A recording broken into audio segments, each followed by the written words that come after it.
Hoje não está escrito Arqueologia e a Bíblia, com o nosso convidado especial do programa Evidências, o Dr. Rodrigo Silva. Voltaremos dentro de 30 segundos para iniciar nosso programa.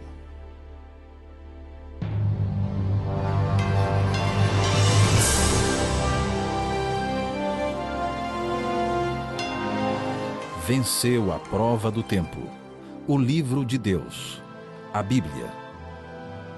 Ainda relevante neste mundo complexo. Está escrito Canadá, partilhando mensagens de esperança ao redor do mundo.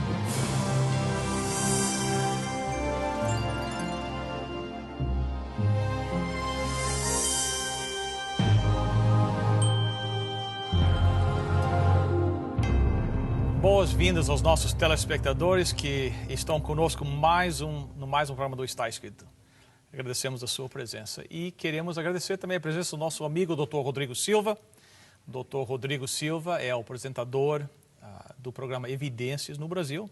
Passa na Rede Novo Tempo, vai até a América do Sul, África.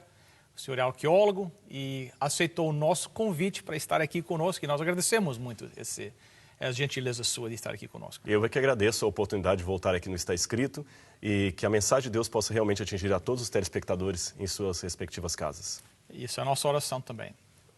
Doutor Rodrigo, quem sabe, para o benefício daqueles que, quem sabe, estão assistindo pela primeira vez, não conhecem o senhor, uma pequena biografia de quem você é, de onde é que você veio, para que eles conheçam um pouquinho melhor, senhor.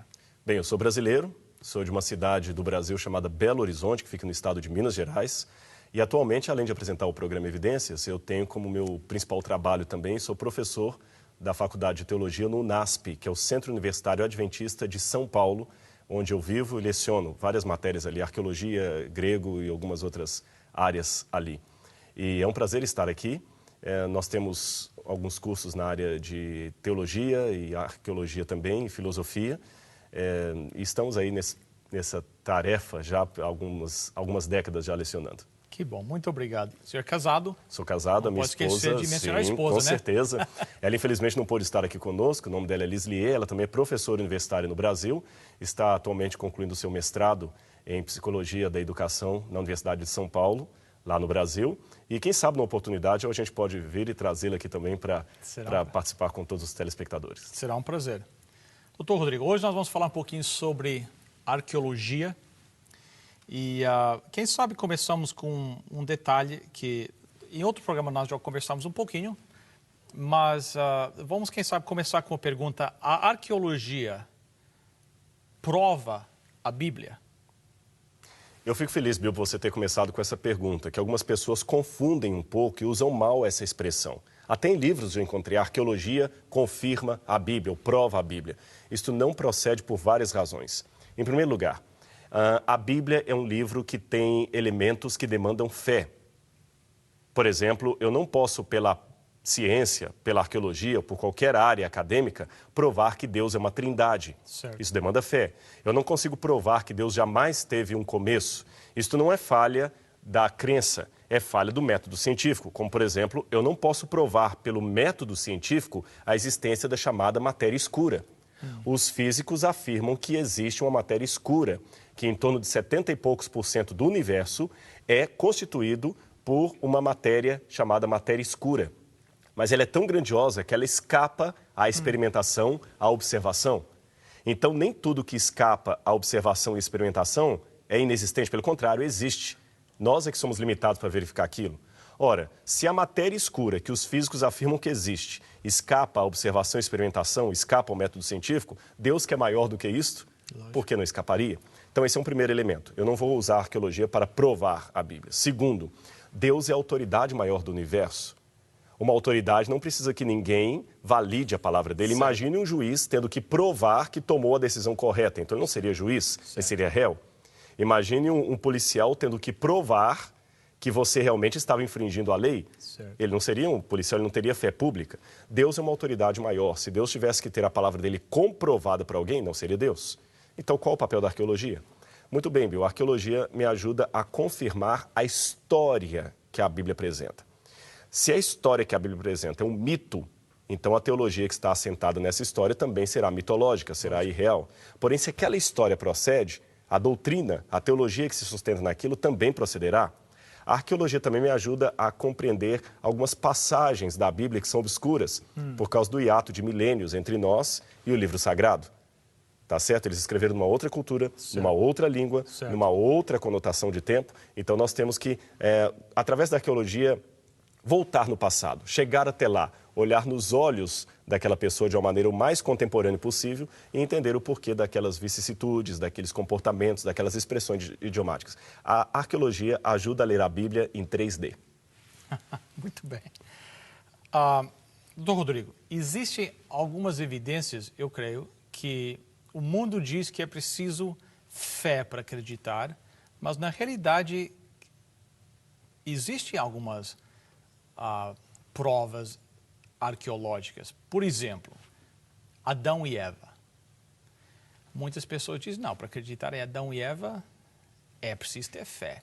Mas será que existem provas, evidências, quem sabe, arqueológicas da existência de Adão e Eva, do dilúvio? Aliás, aqueles primeiros capítulos lá do livro de Gênesis, que o mundo aí diz, não, isso é fantasia, isso é elemento de... Vocês precisam ter fé, mas será que existem algumas evidências de que aconteceram esses acontecimentos que a Bíblia declara lá no começo da Bíblia? Em primeiro lugar, Bill, vamos definir academicamente o que é evidência. Às vezes as pessoas não entendem bem o sentido de evidência. Pensam que evidência seria um DNA de Adão, um pedaço da orelha dele, a foto ossada. Não é assim que a gente trabalha com o método científico. Evidências são elementos que aparecem num determinado campo e que me permitem construir hipóteses de trabalho em cima daquilo. Então, por exemplo... Uma hipótese lógica, Uma hipótese lógica. Se eu chego numa casa, eu encontro ali uma bola, o vidro da casa quebrada, eu tenho ali algumas evidências. A partir do momento que eu descrevo essas evidências de modo acadêmico, eu tenho um fato científico. A bola estava... Não pode ser subjetiva a descrição. Não posso falar que a sala era grande e espaçosa. Ela tinha tantos metros por tantos metros. Não posso falar que ela estava suja. Ela tinha elementos aqui e ali. Não pode ser subjetivo. Aí eu tenho um fato científico. Em cima da evidência, eu construo um fato científico. Depois que eu descrevi o fato científico, eu posso começar a ter interpretações. Então, se existem 2 ou 3 interpretações em pé de igualdade para explicar aquele fato que eu não presenciei, eu chamo isso de hipótese de trabalho. Uma hipótese. Se eu só tenho uma forma de explicar aquele fato e nenhuma outra igual, eu já vou um passo além, eu tenho uma teoria. Se eu consigo repetir o processo em laboratório e observá-lo, eu tenho uma lei. Então, essas coisas são importantes. As pessoas misturam hipótese com teoria como sendo... Não é a mesma coisa. Então, é uma progressão de hipótese... Até chegar à lei. Então, nós temos a evidência, nós temos o fato científico, hipótese de trabalho, teoria, lei. Agora, quando eu estou falando de história, eu não posso falar de lei, porque eu não posso repetir a história em laboratório. Eu fico mais no campo das evidências, subo no máximo até a hipótese. Evidência, fato científico e hipótese. Então, vamos pegar as evidências. Eu trouxe aqui comigo, gostaria de mostrar para você, Bill, e para as pessoas que estão em casa. Esse aqui é um tablete cuneiforme. Esta aqui é uma cópia. O original está no nosso museu lá no Brasil, eu não poderia trazer. No Museu do Louvre você tem vários tabletes desses, no Museu Britânico você tem, no Museu Metropolitan Museum de Nova York. Aqui você tem das primeiras formas de escrita da humanidade. Quando a humanidade começou a produzir os seus primeiros documentos em escrita cuneiforme, a primeira civilização surgiu, e qualquer acadêmico de história vai reconhecer isto, a primeira civilização do mundo surgiu na Mesopotâmia, onde hoje seria o Iraque, o conturbado Iraque. Ali foram as primeiras civilizações. E a primeira cidade que surgiu como civilização foi justamente a cidade de Eridu. Agora vamos raciocinar de uma maneira quase de detetive. Se a história de Adão e Eva for verdadeira, porque eu já tenho um testemunho dela escrito aqui na Bíblia. Falta verificar se esse testemunho procede ou não.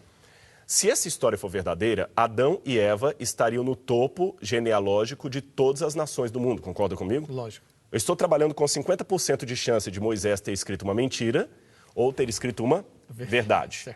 Se for verdade, Aqueles primeiros povos que surgiram ali eram descendentes de Adão e Eva. Lógico. E cronologicamente falando, também estariam próximos a Adão e Eva pela cronologia bíblica.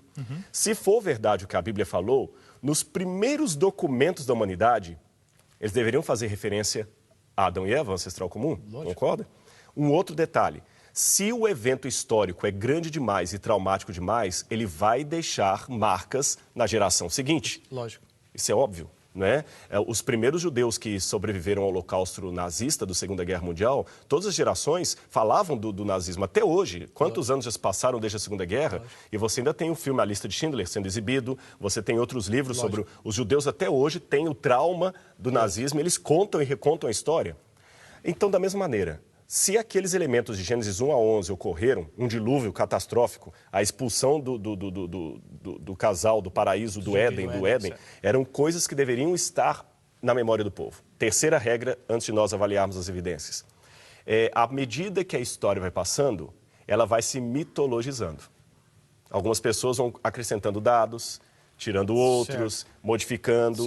No Brasil, nós temos uma brincadeira, que eu não sei se aqui no Canadá tem, a gente chama de telefone sem fio. Vai falando em ouvido. Vai falando e chega distorcido. Porém, apesar de chegar distorcido, alguns elementos da história original permanecem. Então, minha pergunta é, quais foram as primeiras histórias que as primeiras civilizações do mundo contaram? Elas remetem a Adão e Eva e é incrível. Apesar do telefone sem fio ter ocorrido, todas essas histórias contam algumas coisas fantásticas. Por exemplo, eu disse que a primeira cidade foi a cidade de Eridu.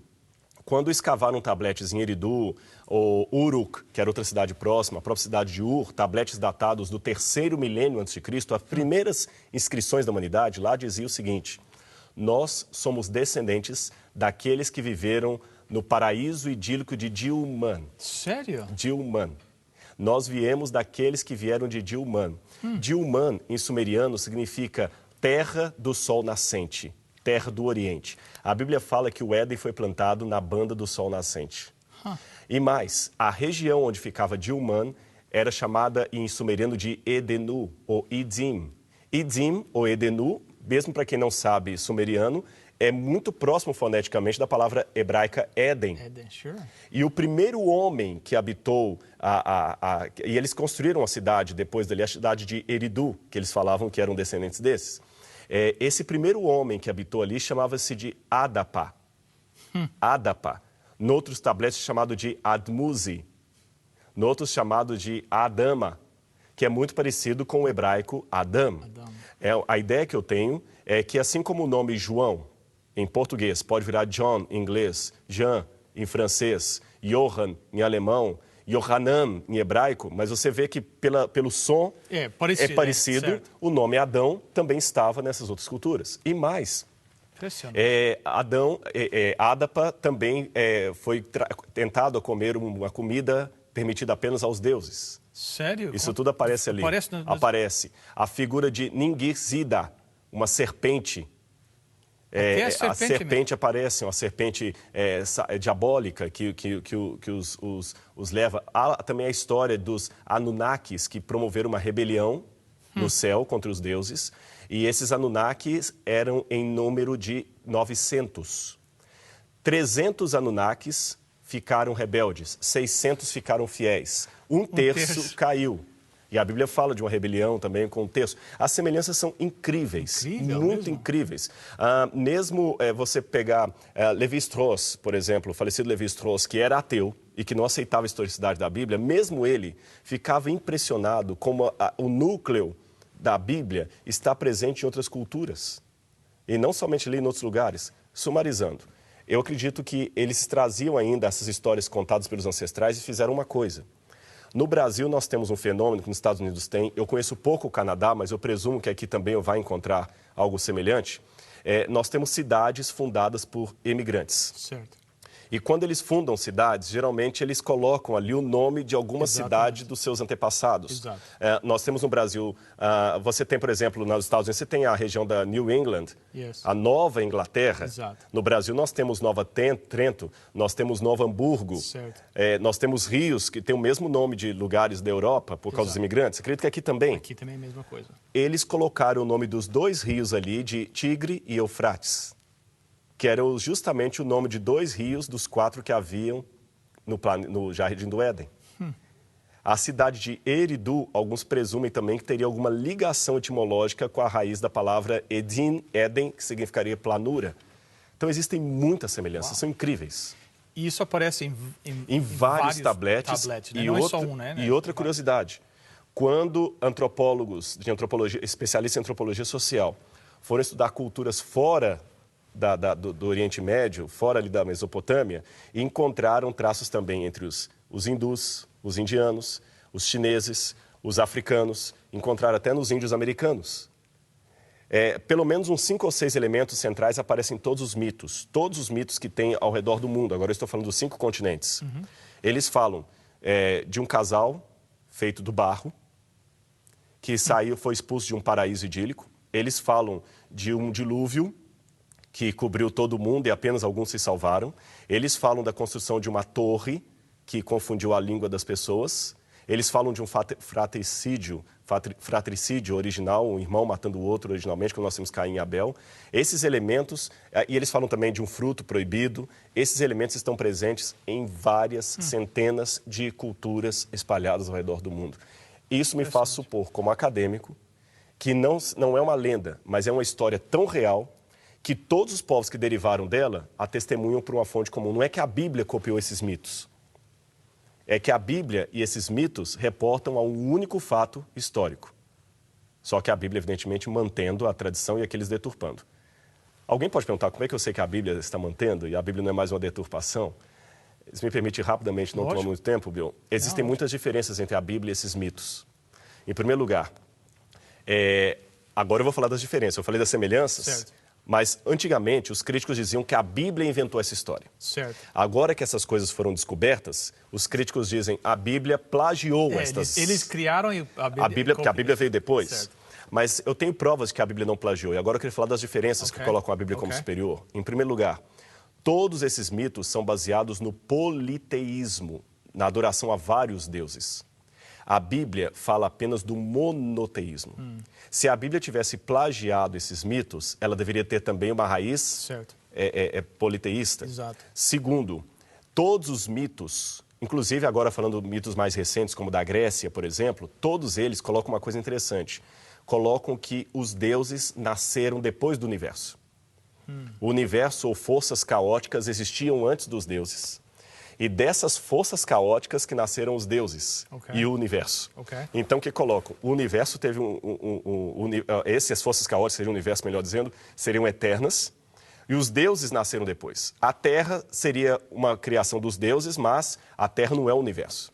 Interessante, o universo é eterno, os deuses nasceram depois. A Bíblia é o contrário. A Bíblia coloca que Deus criou o universo. Até a época de Albert Einstein, os mitos estariam com mais razão para os cientistas do que a Bíblia, porque até a época de Albert Einstein costumava-se dizer que o universo era eterno. Mesmo Isaac Newton, apesar de crer na Bíblia, trabalhava com a hipótese de um universo eterno. Mas desde Albert Einstein e o Hubble e as pesquisas sobre o começo do universo, o Big Bang, como alguns querem chamar, não interessa aqui o ponto, o fato é que o universo teve um começo. Hoje, qualquer físico admite isso. O universo teve um começo.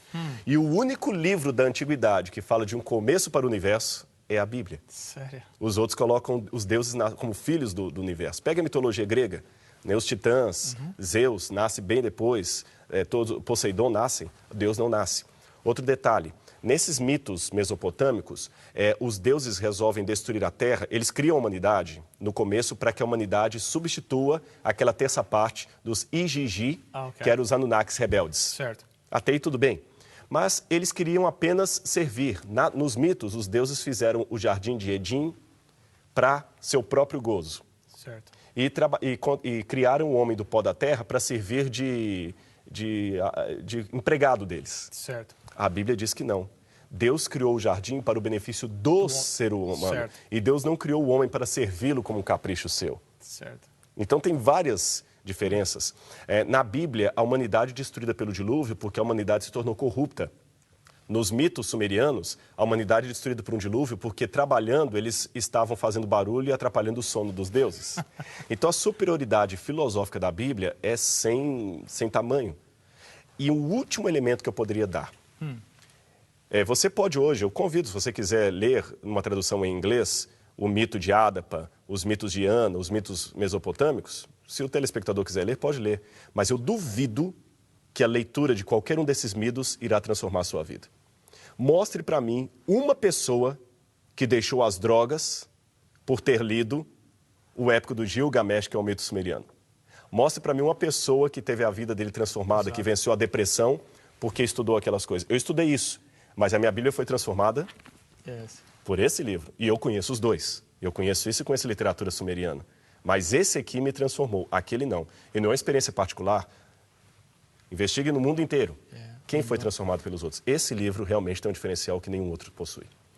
Há quanto tempo é que essas verdades, o mundo conhece isso que o senhor acabou de falar? Quantos anos? Bom, na verdade, a arqueologia é uma ciência relativamente nova. Quando a gente fala de 200 anos, isso é novo para uma ciência. A arqueologia mesmo, ela começou em 1798, segundo alguns, quando Napoleão Bonaparte e seus homens estavam fazendo um intercurso no Egito para evitar que o exército da Inglaterra chegasse até a Índia. Então, ali eles encontraram, por acidente, a Pedra de Roseta.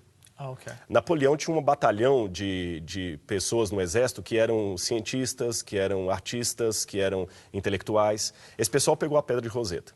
A Pedra de Roseta foi confiscada pelos ingleses, por estar no Museu Britânico hoje, mas, por ironia do destino, foi um francês que a traduziu, o Champollion. Depois disso aí, as pessoas começaram a ter interesse em pesquisar a Mesopotâmia. E aí, foi um achado atrás do outro.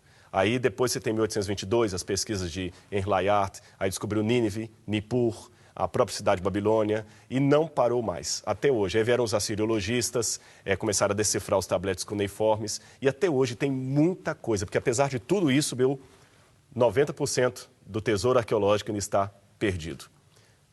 Está perdido. Ação do tempo, vândalos, ladrões de sepultura, guerras. Infelizmente, muita coisa se perdeu. Mas os 10% que já foram encontrados ilumina tantas páginas da Bíblia que é fantástico. E realmente eu posso quase afirmar, como Jesus disse uma vez, se eles se calarem, as próprias pedras clamarão. Exato. Eu acho que as pedras estão clamando de alguma maneira. Agora, o senhor trouxe outra... Eu não sei se... Nós temos uns 3 ou 4 minutos só. Eu vou só mostrar rapidamente para o telespectador. Quem sabe no próximo programa nós falamos um pouquinho mais. Exatamente. Então, posso fazer já, até para o pessoal ficar conosco? Lógico. Você me convida para um próximo, então? Convido, lógico. Então, aproveito que eu gostaria de voltar aqui no programa Está Escrito. Então, eu vou falar com você sobre esse tijolo aqui e qual a relação dele com a Torre de Babel. Mas, Bill, nós estamos proibidos de falar isso agora, viu? No próximo programa você vai saber qual a evidência arqueológica da Torre de Babel, o que esse pedaço, esse fragmento de tijolo aqui tem a ver com isso. Só vou antecipar, isso aqui não é réplica, esse é original. Isso aqui tem pelo menos 4.300 anos. Aguarde. 4.300 anos? 4.300 anos, mas no próximo programa Está Escrito, nós vamos falar sobre ele. Por que essas informações não saem para o mundo assim? Por que a maioria dos cristãos, eu creio que a maioria dos cristãos não conhecem isso?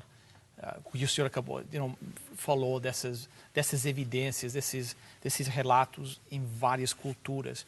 Por que essas informações não saem para fora? Nós temos algumas razões para isso. Em primeiro lugar, você lembra que a verdade sempre teve dificuldade de despontar ao longo da história.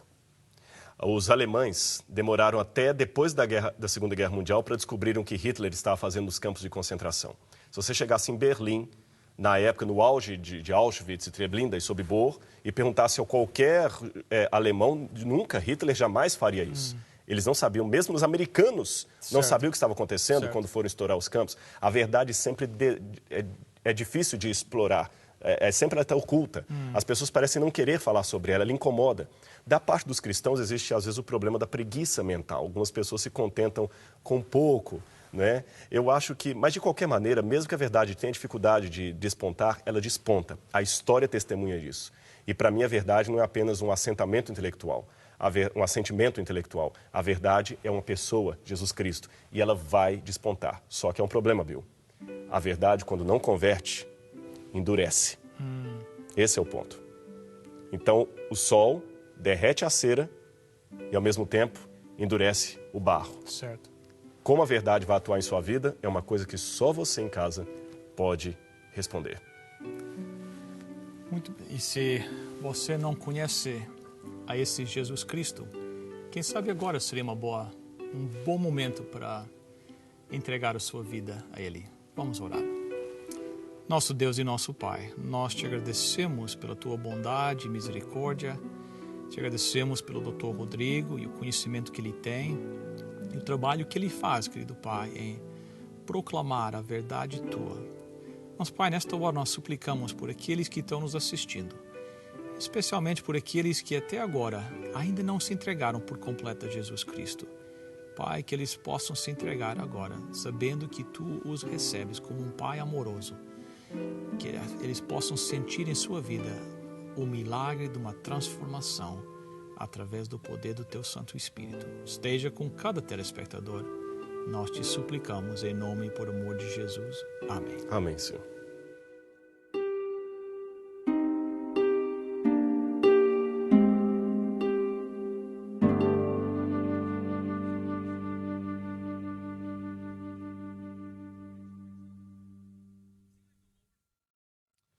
Bem, doutor Rodrigo, chegamos ao final de mais um programa.